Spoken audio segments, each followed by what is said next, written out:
Level 1 is the fundamentals of wealth creation, and we're going to start with, what even is a millionaire? It's someone whose net worth, excluding their primary residence, is in excess of $1 million. Assets minus liabilities. For example, let's say you own a $1 million house and you owe $500,000 on it. If you had nothing else saved up in your bank account, which I would hope that you did, but let's just say you had nothing else saved up in your bank account, then your net worth would be $500K. In this instance, you would not be a millionaire, right? Now let's call this a $1 million house and you owed nothing on it, your net worth would be $1 million. Now, there's a difference between having a liquid net worth versus a net worth. A liquid net worth is assets that you can trade in and out of. So if I had $1 million in cash in my bank account versus owning assets that were worth $1 million, those are different things. And we go to step 2 in this little journey of ours, which is equity. Because there's 2 ways that you can become a millionaire. You can earn your way there or you can own your way there. And the faster way is to own your way there. And that's what I'm gonna walk you through. So I'm gonna walk you through both examples of earning your way there, which is how I first thought it was, versus owning. So if I wanna earn my way to $1 million, then I'm going to need to make $2 million over X period of time, and then divide that by 2 because of taxes to get to my $1 million. Let's say I'm making $200,000 a year, and I made $200,000 a year for a decade. That's assuming that you saved 100% of your income. You'd be able to earn your way to $1 million in liquid net worth. On the other hand, you can own your way, meaning that you own assets, either, which could be businesses or real estate, which are probably the 2 most common assets that people own that are trying to invest. Don't diversify. Diversification is for weenies. Diversification, to quote Uncle Warren, is a hedge against ignorance. You only diversify if you don't know what you're doing. The more you know, the less risky it is. I actually am approaching diversification from a focus perspective, which is what's the one thing that you're going to invest your most valuable resource? Because when you're early on, you don't have that much money. So your most valuable resource isn't your money, it's your time and your attention. There's 2 ways we can allocate it. V1, we do little allocations like this.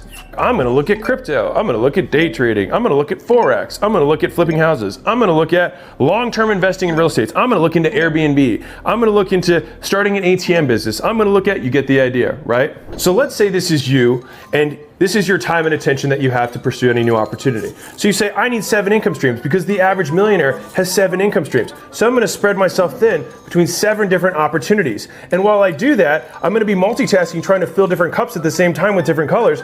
And I'm somehow gonna wait until one of these things takes off, right? I have to see which ones of these will work. But the reality is, it's not which of these ones will work. Any of them could work if you put the work in, but you have to reach a threshold. Once you get to the top, the extra cash starts spilling over and you actually have a profitable opportunity. Which one of these cups is closer to spilling over? You going in on one thing or you spreading yourself between 7? And the reason that this myth continues to proliferate is because it's absolutely true that people who are the wealthiest have multiple income streams. But what's not true is about how they got there. The wealthiest people in the world go all in on one income stream and they keep adding it up over and over and over again until it overflows. And then once it overflows, because they're making so much money from their one opportunity, they then start diversifying back between the other different ways. But they made their wealth focusing on one thing, and then they maintain their wealth by distributing it. You don't make money by splitting your attention up, you make it by focusing on the one thing that matters most. V2, you say, what do I really like? Well, I do have experience doing this one thing, and so I'm going to ignore all of these other opportunities and just go all in on one thing.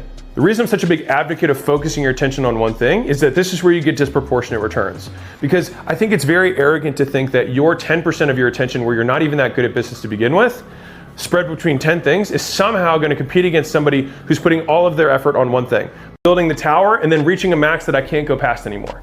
Versus building it so that I get people to say, wow, this thing's amazing. And so then they also tell people for me. So that when I get to that point, I actually built it with a huge base of foundation and I can keep stacking on top of it. And that's the difference in terms of mindset and perspective of how you actually build something that's going to last. And then along the way, with your team and the people that you hire, rather than saying, hey, I just need a body in the seat, I just need a person to do this thing, you're like, who here has talent? And I might interview 20 people for one role rather than 3 so I get the right person. If you feel stuck all the time and you can't make progress, you usually need to go back to the beginning and realize that you built a vertical business that had no foundation to begin with. And now we have our foundation built for level 1 of wealth creation. Level 2 is all about the actual tactics of getting to making your first million. And it starts with finding a hungry crowd. Let me explain what I mean by find a hungry crowd. This guy started a business selling hot dogs, and he was given one wish from a genie of what competitive advantage he would be able to have. The first thought he had was like, maybe I'll make my hot dogs cheaper.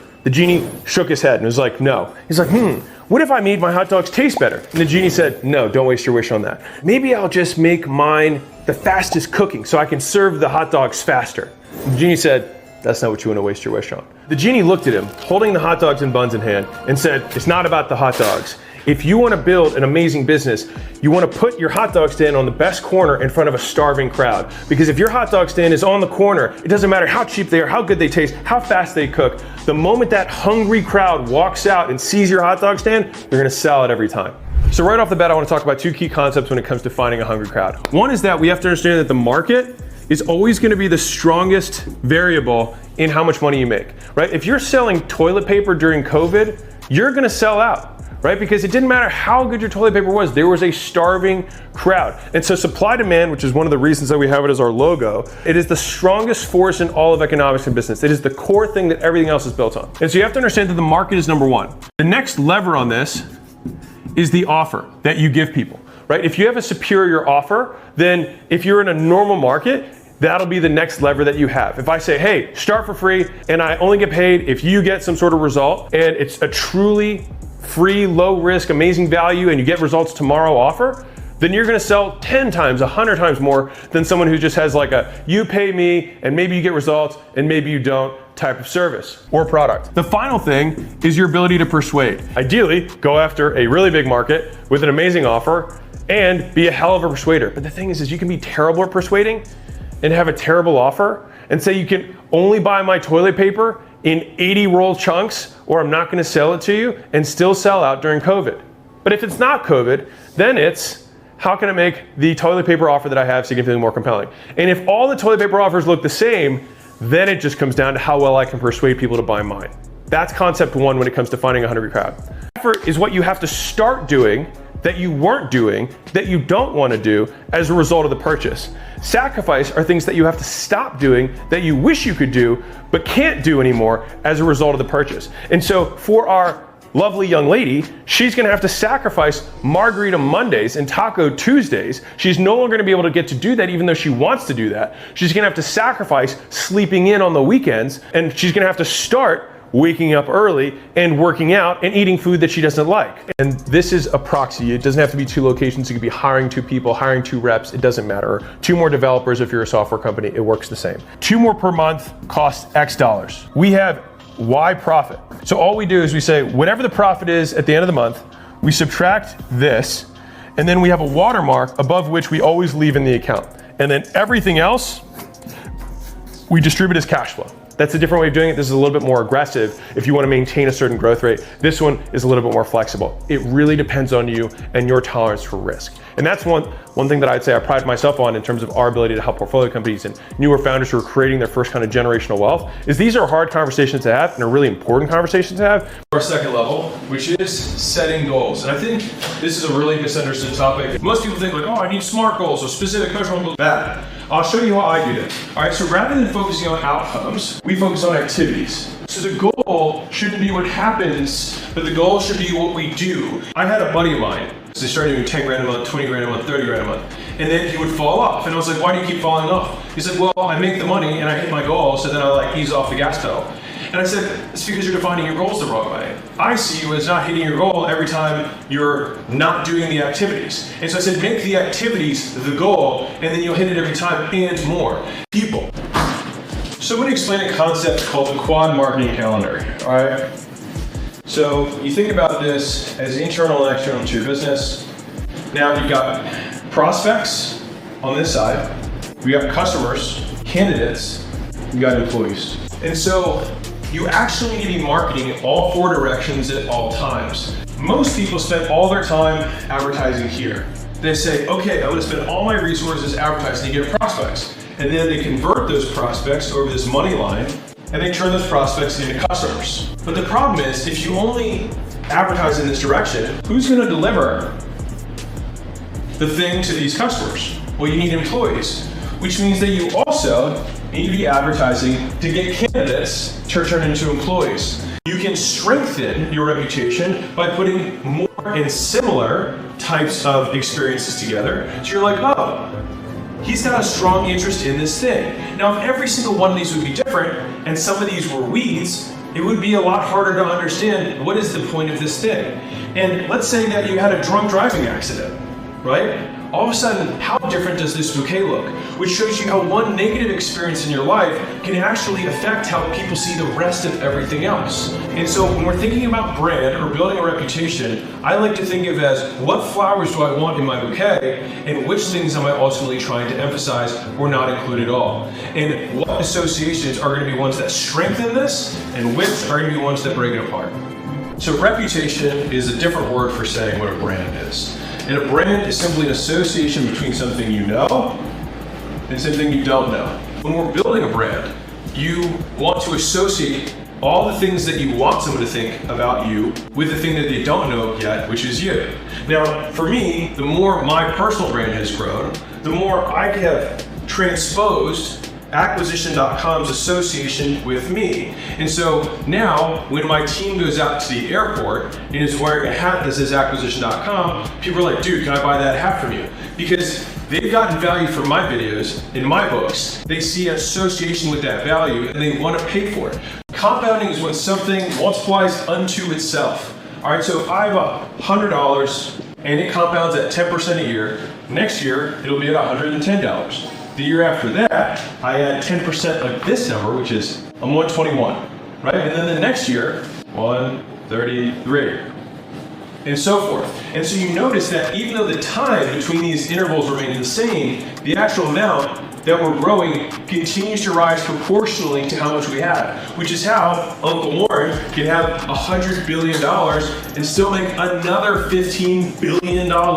this coming year. Right? It's because he understands the power of compounding, and they call it the eighth wonder of the world. And in the last decade, Warren Buffett has made more money than he made over the rest of his career. And that's because the longer you do it, the better it gets. Which is why some of these early wealth building fundamentals are so important. Compounding only unlocks if you have a long-term perspective, because this early first 4 years, I mean, decent, but not bad. But if you do that over 30 years, it becomes unbelievable. And I wanted to find a term for you that has been really helpful for me, which is patience, right? A lot of people are like, be patient, be patient. What does that actually mean? Being patient simply means figuring out what to do in the meantime. As I make this video, I'm being patient for my stocks that are growing right now. While I'm making this video, I'm being patient for the cup that I want to lose some fat. While I'm making this video right now, I'm being patient for some of our portfolio companies to capitalize on the reinvestments that we're making right now. But I'm making a video. And so what you have to do is that when you stick to the plan, sometimes the best thing you can do is ignore it and let it be, which means that you don't interrupt the compounding process. In my opinion, there are really just two levels of wealth. Level one is that you have all of your personal needs taken care of. The second level of wealth is the unlimited level of wealth, which is that you just always want to keep using money to make more money. And that means that you've progressed from solving your personal needs to playing a game. And so I think what a lot of people do is they can never figure out what enough is for them. And there was a period of my life earlier on where I was like, okay, let me figure out all these rich people things. I bought a Bentley. I was like, let's go out to all the nicest restaurants every single night. But the thing is that to live like the 1%, it's actually not that expensive. The next level of this, which is the game itself. Now, there's a reason that my podcast is called The Game. And it's because at this point, I play the game because I enjoy the game. And so the whole concept of enjoying your wealth is not about not working. And I think this is one of the big myths. You might feel that way now because you hate what you do. And the fact that you hate what you do is one of the reasons you might not ever get the wealth you want. And so it's not about not working. It's about getting addicted to freedom. And freedom, again, doesn't mean you don't work. It means you have the option to work. And so I believe that humans are our best when we do work that's worth doing, when we have purpose that we derive from the effort and the toil that we put in every day. And you get weaker when you don't have an opposing force that's as strong as you. If you lift weights and you never lift even close to your maximum, you eventually start losing muscle. And I think it's the same thing with mental strength. Unless you're continually raising the bar, you eventually atrophy. It's use it or lose it. And so most of us want to become the best versions of ourselves. And in order to become the best versions of ourselves, we have to increase the difficulty of the level that we're playing on. Imagine playing a game that you've beaten 100 times and then you put it on the easiest level. It gets boring. We think we want easier, but we don't. We want to do things that we enjoy more. And enjoyment and easy are not necessarily the same thing. And so if we're trying to enjoy our wealth, it's finding the things that we can lose ourselves in for the rest of our lives. And being okay with the fact that that thing may shift over time in terms of what it looks like or what it feels like. And if you fast forward all the way to the end of the movie, as a reminder, you die and you can't take any of it with you. And so even if you finish your life with this big pile of money at the end, you still have to push it over the edge of the cliff, right? Or it just falls off to other people whose hands are here because you're dead. And so reminding myself of that fact every single day reminds me that the whole point of the game is to play the game. And by playing the game, we win the game. Because the best games in life, and I'll finish with this, the best games in life are infinite games, not finite games. And I'll tell you the difference. The point isn't to get married. The point is to stay married. When it comes to business, the point isn't to win at business. The point is to stay in business and literally keep playing. And so when we think about the greatest games that we play as humans, we have to take this infinite frame, or we fool ourselves into a false finite prison that we keep wondering why we don't feel like we're winning when we get to the finish line, because we never realized that there was no finish line to begin with, and the fact that we were playing the game secured our victory by its very nature. And so this realization helped me reframe how I thought about spending my time so that I could enjoy my wealth. The point for me is to stay in business and see who I can become in this process. The point is for me to see, what does it look like at 20 years of marriage? With health, it's not that like, cool, I've been training for 20 years. I'm in decent shape. I wonder what it looks like when I'm healthy at 50. Because if you're only in shape for 6 weeks of your life or 6 months of your life or even 6 years of your life, who cares? If you only have a good marriage for a few years of your life, who cares? If you're only in business and then go out of business really quickly and then you get out of the game, who cares? And which is why the biggest takeaway that you can have, and this is from Winston Churchill, you win as long as you never quit. And so, that's how you enjoy your life and your wealth, and there's your blueprint.